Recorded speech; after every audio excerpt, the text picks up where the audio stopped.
हाँ जी। तो कैसे हैं सब? होप सब अच्छे होंगे।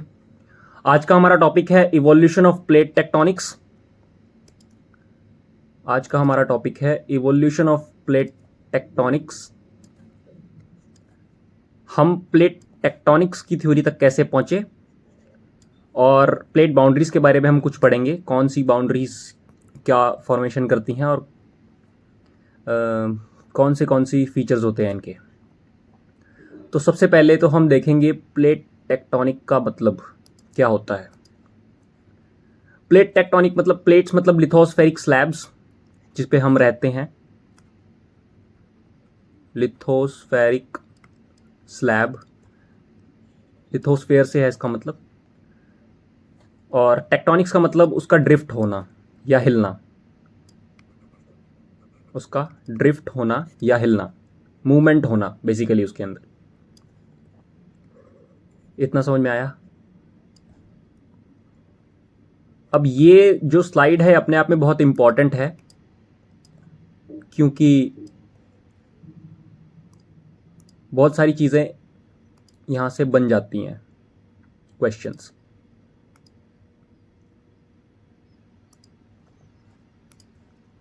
तो देखो, टर्म जो प्लेट टेक्टोनिक्स का जो टर्म है, जो वर्ड है ना, ये टूजो विल्सन ने दिया था 1963 में। सिर्फ टर्म दिया था, ठीक है, सिर्फ टर्म दिया था। उसके बाद मैकेंजी और पार्कर नाम के दो व्यक्तियों ने 67 में बोलना कि ऐसी कोई थ्योरी होनी भी चाहिए, मतलब सिर्फ सजेशन दी।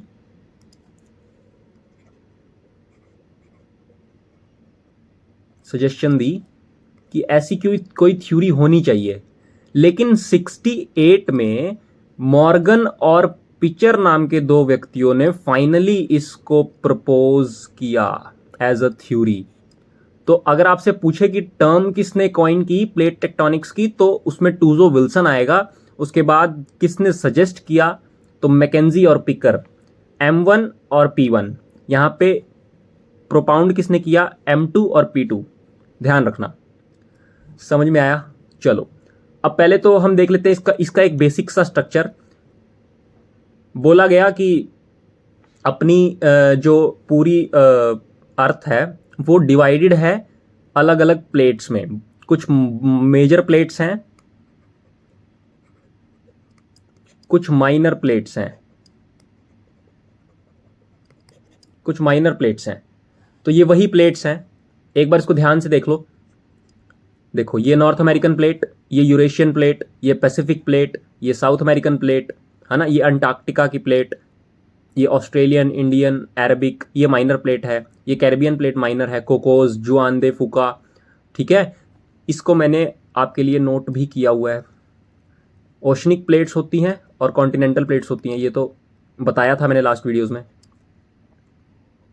ठीक है, ओशनिक प्लेट्स की कंपोजिशन सीमा और कॉन्टिनेंटल की सियाल, ये भी बताया था। मेजर प्लेट्स के नाम देख लो, Antarctican plate, North American plate, South American plate, Pacific plate, India Australia New Zealand plate, African plate. और माइनर प्लेट्स को याद रखने की ज़रूरत है, कोकोज, नाजका, अरेबियन। वैसे ये याद ना करो और विजुअल करो, इनकी विजुअल मेमोराइजेशन करो तो ज़्यादा अच्छा रहेगा। विजुअली अगर आप इसको देखोगे तो जैसे देखो, नॉर्थ अमेरिका की प्लेट के पास जुआन दे फूका प्लेट। अब ये एरिया कौन सा है, जब आप इस एरिया को मैप में स्टडी करेंगे, जब इस एरिया के बारे में जानेंगे, कोकोस प्लेट के बारे में, कैरिबियन प्लेट के बारे में, जब आपको मैप में ये विजुअलाइज होने लगेंगी तो ये जल्दी याद होंगी।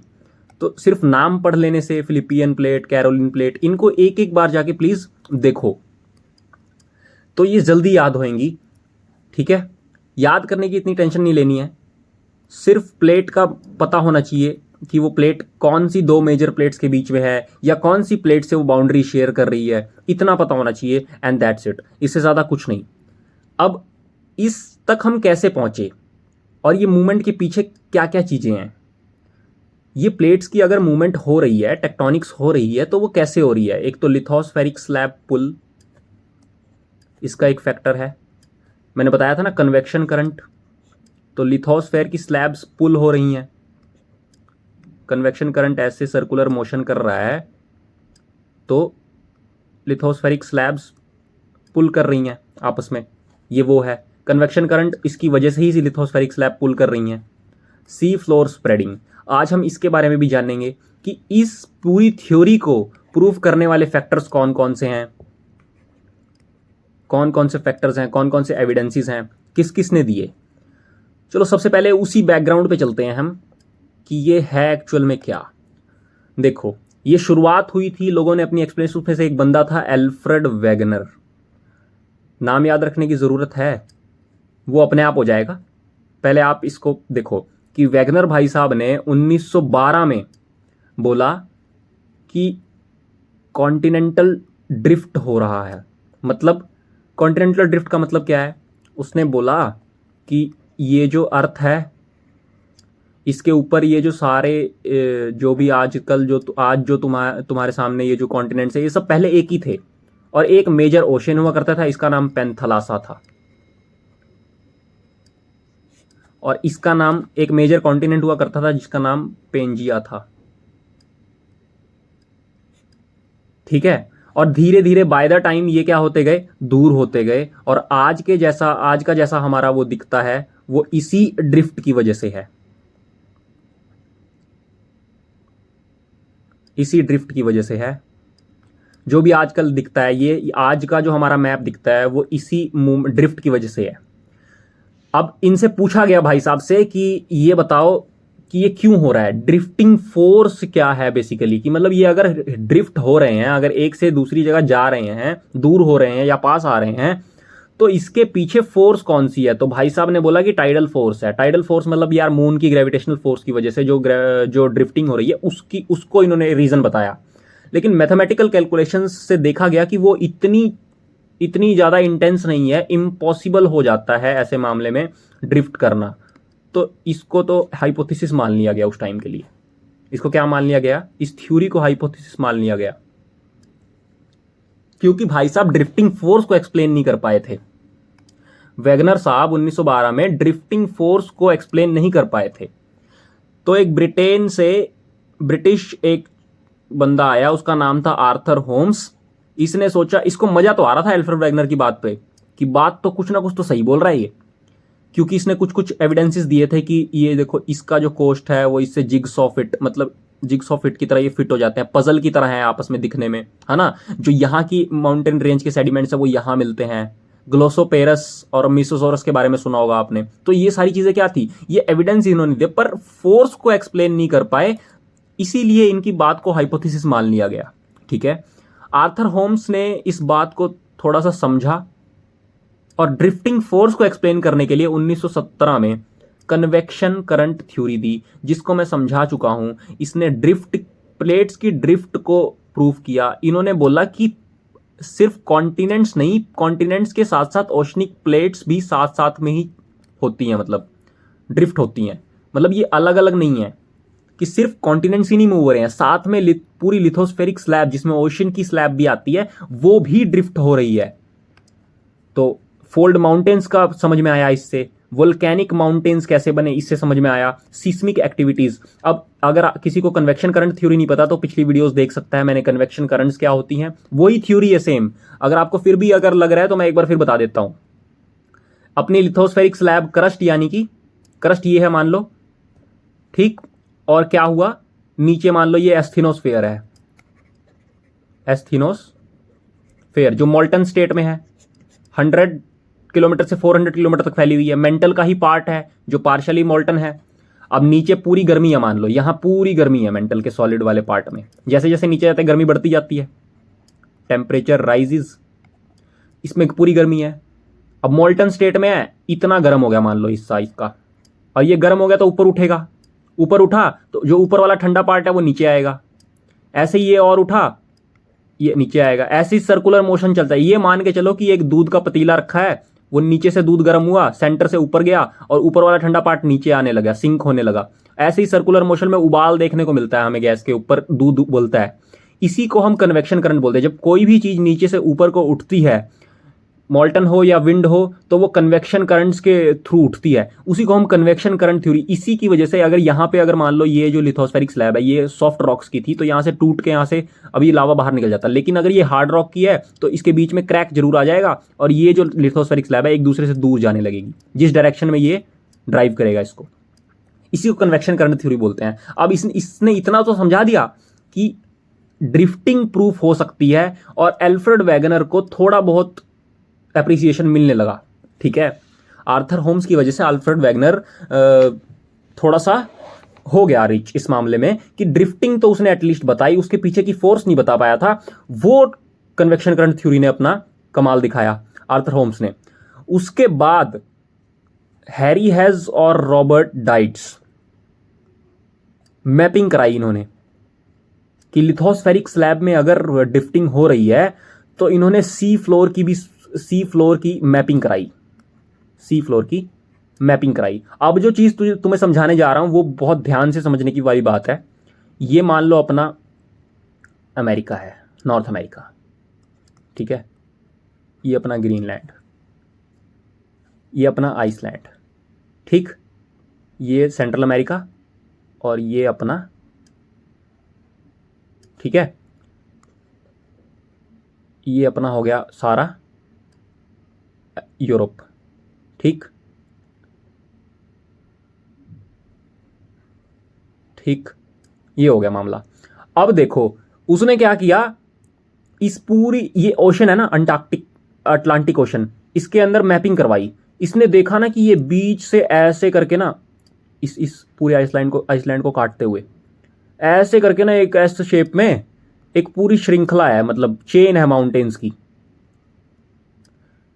अब वो क्यों है भाई, उसने देखा कि यहां पे जो प्लेट बाउंड्रीज है ना वो एक दूसरे से दूर जा रही हैं, एक दूसरे से दूर जा रही हैं। अब मान लो दूर जा रही हैं तो पानी के अंदर जा रही हैं। मान लो ये वाला इस वाली चीज को यहां बना रहा हूं मैं, यहां से लिथोस्फेरिक स्लैब टूटी और यहां पे टूट के अलग हुई, दूर गई तो ऐसा कुछ मामला बन गया, ऐसा मामला बन गया। अब नीचे से लावा यहां से बाहर निकला, यहां पे आया और ठंडा हो गया, एक पहाड़ बन गया। अब ऐसा तो है नहीं ये लिथोस्फेरिक स्लैब रुकी हुई है, ये और दूर जाएगी। जब ये और दूर जाएगी तो ये वाला पहाड़ आधे में टूट जाएगा, क्योंकि आधा हिस्सा इससे चिपका हुआ है, आधा हिस्सा इससे चिपका हुआ है, तो आधा यहां रह जाएगा और आधा यहां रह जाएगा। अब इसमें से और लावा निकलेगा, एक और पहाड़ बनेगा। ऐसे ही करते करते ना बहुत सारे पहाड़ ये दूर जाता जाएगा, बनता जाएगा। ऐसे यहां पैरेलल चेन्स मिली हमें। तो इससे पता चला कि भाई बात ऐसी है कि यहां पे तो ड्रिफ्टिंग हो रही है। अब इसको प्रूफ करने के लिए उसने क्या किया, पेलियोमैग्नेटिज्म कि भाई ये अलग अलग जो स्ट्रिप्स थी, ये एक स्ट्रिप हो गई, मान लो ये एक स्ट्रिप हो गई पूरी, ऐसे मैंने यहां स्ट्रिप्स बना दी। इसने देखा कि अब आपको ये तो पता होगा कि अर्थ की जो मैग्नेटिक पोल्स हैं वो कुछ और हैं और जो जियोग्राफिकल पोल्स हैं वो कुछ और हैं। तो मान लो ये है, तो ना ये कभी कभार रिवर्सल हो जाता है इसको पोलर रिवर्सल बोलते हैं। कि कई कबार ना ये मान लो ये नॉर्थ है इसका और ये साउथ है, कई बार ये रिवर्स हो जाता है, ये नॉर्थ हो जाता है, ये साउथ हो जाता है। तो इसने क्या देखा कि इस वाले की जो अब क्या करते हैं ना, जब इसके अंदर जो आयरन वो प्रेजेंट होते हैं ना, जब भी लावा बनता है ठंडा होता है और लावा निकलता है और ठंडा होता है तो पत्थर बनते हैं ना, उसके अंदर मैग्नेटिक फील्ड्स रिकॉर्ड हो जाती हैं। तो हर एक स्ट्रिप की ना मैग्नेटिक फील्ड्स अल्टरनेट कर रही थी, आपस में अलग अलग थी। अब इसकी और इसकी स्ट्रिप सेम थी, नॉर्थ इसका इस साइड था, इसका इस साइड था, लेकिन बीच वाले की स्ट्रिप देखी तो इसका नॉर्थ नीचे वाली साइड था। इसका मतलब क्या है, यही कि हर बार जब भी ये निकल रहा है तो इसकी जो मैग्नेटिक जो वो है इसकी क्वालिटीज है ये इसमें रिकॉर्ड हो जाती हैं, जिसको हम रिकॉर्ड करके पेलियोमैग्नेटिज्म से इसका पता लगाते हैं। ठीक है, तो इसने ये प्रूव किया। इसको बोलते हैं sea floor spreading theory. Sea floor spread कर रहा है और इसको और चौड़ा बनाता जा रहा है। अब देखो, अब ये जो रॉक है, ये अगर एक क्वेश्चन आता है कि इससे हम दूर जाएंगे इस फॉल्ट से, तो क्या रॉक्स की एज बढ़ेगी? हाँ बढ़ेगी, क्योंकि यहां तो बिल्कुल नया नया पहाड़ निकला है ना। इससे जितना दूर जाएंगे वहां पे रॉक्स की एज बढ़ती जाएगी। ये सबसे पुराना रॉक होगा, ये सबसे नया रॉक होगा। ठीक है, चलो इतना समझ में आया। ये थी पूरी इवोल्यूशन। अब इस इवोल्यूशन के थ्रू हमने ये पूरी थ्योरी को प्रोपाउंड किया। किसने प्रोपाउंड किया? मॉर्गन और पिचर ने। ये बता दिया था मैंने। ठीक है, चलो अब देखते हैं ये कौन सी बाउंड्री थी। दूर जा रही हैं तो डाइवर्जेंट बाउंड्रीज। अब हम प्लेट बाउंड्रीज को देखेंगे कि कैसी कैसी तरह की बाउंड्रीज होती हैं। चलो देखो, प्लेट बाउंड्रीज, हेडिंग को ध्यान दो, प्लेट बाउंड्रीज, ठीक है, ड्रिफ्ट नहीं, बाउंड्रीज। कैसी कैसी तरह की बाउंड्रीज होंगी? एक कन्वर्जेंट होगी, जब प्लेट्स आपस में टकराएंगी। अब प्लेट्स आपस में दो तरह से टकराएंगी, या तो ओशनिक प्लेट आपस में टकराएगी, या कॉन्टिनेंटल प्लेट या ओशनिक प्लेट आपस में टकराएगी, या कॉन्टिनेंटल प्लेट या कॉन्टिनेंटल प्लेट आपस में टकराएगी। तो इनसे क्या क्या बनेगा, ध्यान दो मैंने क्या बोला। पर एक बात और ध्यान देना, जब कोई भी चीज कन्वर्ज होएगी ना, कन्वर्ज होएगी, तो कन्वर्ज होने के बाद उसमें जो भी प्लेट, मतलब जब दो प्लेट्स कन्वर्ज होंगी, जो भी प्लेट उसके अंदर ज्यादा डेंसर होगी वो लेस डेंसर के नीचे सबडक्ट हो जाएगी। मतलब अगर मैं और थोड़ा सा समझाऊं इस चीज को, तो ध्यान दो कि ये एक लिथोस्फेरिक स्लैब है, ये आपस में जब कन्वर्ज होंगे तो मान लो ये ओशनिक प्लेट है और ये कॉन्टिनेंटल प्लेट है। तो ओशनिक प्लेट, वैसे ध्यान रखना, ओशनिक प्लेट ज्यादा डेंसर होती है कॉन्टिनेंटल प्लेट से, तो ये इसके नीचे सबडक्ट कर जाएगी। अब नीचे क्या है? एस्थेनोस्फेयर, इसको पिघला देगा, लावा बन जाएगा, प्रेशर बढ़ जाएगा, यहां से तोड़ के या तो वोल्केनिक इरप्शन करवा देगा, या फिर यहां पे क्या होगा, अर्थक्वेक आ जाएगा, या यहां से ट्रेंच बन जाएंगे, खाइयां बन जाएंगी। समझ रहे हो? समझ में आया? चलो ठीक है। अब इसी चीज को हम देख लेते हैं ऊपर दोबारा। इसमें मैंने क्या बोला कि जब कॉन्टिनेंटल और ओशनिक प्लेट टकराएगी तो ओशनिक ज्यादा डेंसर होती है, ये सबडक्ट कर जाएगी इसके नीचे चली जाएगी और वहां पिघल जाएगा लावा, तो वोल्केनिक आर्क बनेगा। एंडीज माउंटेन चेन उसी का एक एग्जाम्पल है। एंडीज पे ओजोस डेल सेलाडो करके एक हाईएस्ट एक्टिव वोल्केनो है, वहां पे बहुत सारे एक्टिव वोल्केनो है। क्यों है वो? क्योंकि ओशनिक प्लेट कॉन्टिनेंटल प्लेट के नीचे सबडक्ट कर गई है, एंड दैट्स व्हाई वो वोल्केनिक आर्क है पूरा। एंडीज माउंटेन पूरा वोल्केनिक आर्क है, ठीक है। वोल्केनिक आर्क का मतलब क्या है? वोल्केनिक आर्क का सीधा मतलब ये है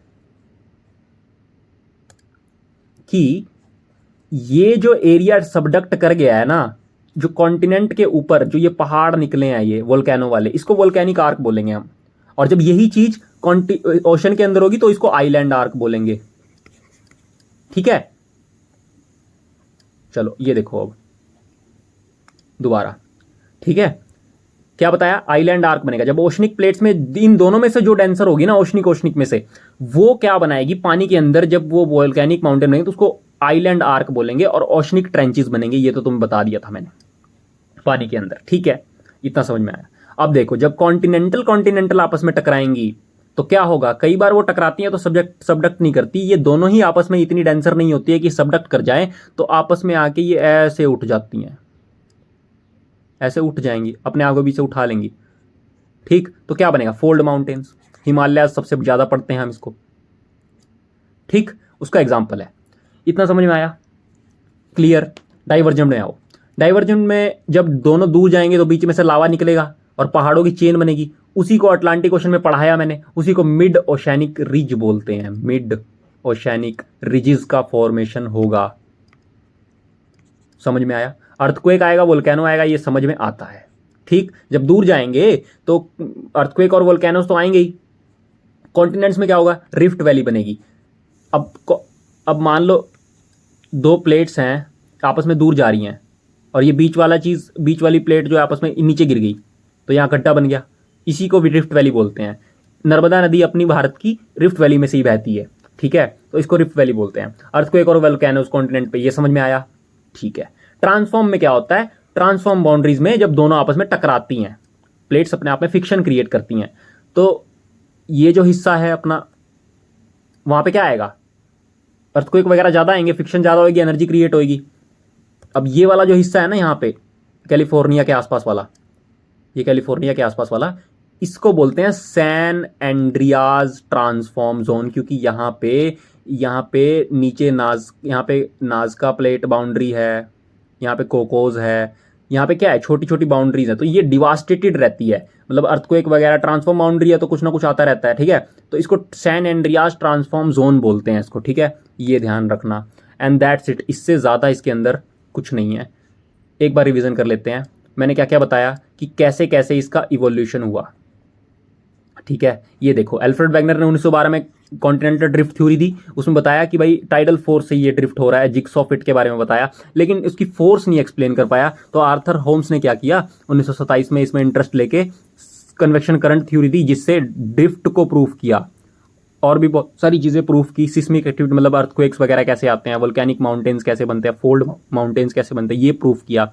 हैरी हैज और रॉबर्ट डाइट ने इसको पूरी एक फ्लो के रूप में, एक थ्योरी के रूप में, सी फ्लोर स्प्रेडिंग थ्योरी के रूप में बताया। उसके बाद मिड ओशनिक रिज बनते हैं, अभी दिखाया मैंने mid oceanic ridge Atlantic ocean में। ये ना आइसलैंड मैंने वहां बनाया था, आपको दिखा होगा, आइसलैंड को ना बीच में से ये डिवाइड कर रहा है, आइसलैंड चौड़ा होता जा रहा है। दैट्स वाई ये पता चलता है कि ये दूर हो रहे हैं, डाइवर्जेंट प्लेट बाउंड्रीज है यहाँ पे, ठीक है। ये समझ में आया, ठीक, ये समझ आया, डाइवर्जेंट प्लेट बाउंड्रीज, ठीक। आगे चलते हैं, इतना समझाया। इस सबको यूनिफाई करके हमने प्लेट टेक्टोनिक्स की थ्योरी देखी, जिसके अंदर हमें देखा कि ये कुछ बाउंड्रीज है, अपनी मेजर प्लेट बाउंड्रीज, ये याद नहीं करनी है, इसको देखना है। इसको जितना देखेंगे हम उतनी ही ये दिमाग में फिट होती जाएंगी। कोई चीज़ विजुअलाइज करके जितनी जल्दी याद होती है वो ऐसे याद नहीं होती। तो यहाँ पे आके आपको एक बार देखना है कि मेजर प्लेट बाउंड्रीज देखो, जैसे नॉर्थ अमेरिकन प्लेट बाउंड्रीज है ना ये। उसके बाद इसके साइड में क्या है, ये जुआन दे फूका, इसके पास ये जो यूएसए और कनाडा का बॉर्डर यहाँ पे दिख रही है ये, है ना। उसके बाद कोकोस दिख रही है ना, ये नाज़का प्लेट बाउंड्री दिख रही है, ठीक, नाज़का प्लेट बाउंड्री दिख रही है। ये चिले वाले एरिया के, चिले यहाँ पे इक्वाडोर है, यहाँ पे बोलीविया, और ये कौन सा एरिया है, पेरू वाला एरिया है ना। पेरू वाले एरिया के पास नाज़का प्लेट बाउंड्रीज है ना। ये पैसिफिक प्लेट बाउंड्रीज हैं, ये देखो, ये वाली और ये वाली, है ना। उसके बाद ये फिलिपीनियन प्लेट, ये फिलिपीन, अब कंट्रीज के अकॉर्डिंग आपको एरिया ध्यान रखना है, उसके साथ कौन सी प्लेट, यूरेशियन प्लेट लग रही है, उसके बाद अफ्रीकन प्लेट देख रहे हो, ठीक है। तो ये सारी चीज़ें हमें देख के जल्दी याद होती हैं, तो प्लीज़ इनको देखें और उसके बाद आप विजुअलाइज करें कि हाँ, अगर मैं कोकोस पढ़ रहा हूँ तो मेरे दिमाग में क्या मैप बन रहा है कि हाँ मैं कोकोस देख रहा हूँ मैप में। उसके बाद नाज़का, अभी हमने नाज़का पढ़ा पेरू वाले रीजन के पास, Arabian plate, Philippinian plate, Caroline plate, सारी प्लेट्स को एक बार जाके प्लीज़ उसके ऊपर देखोगे तो जल्दी समझ में आएगा।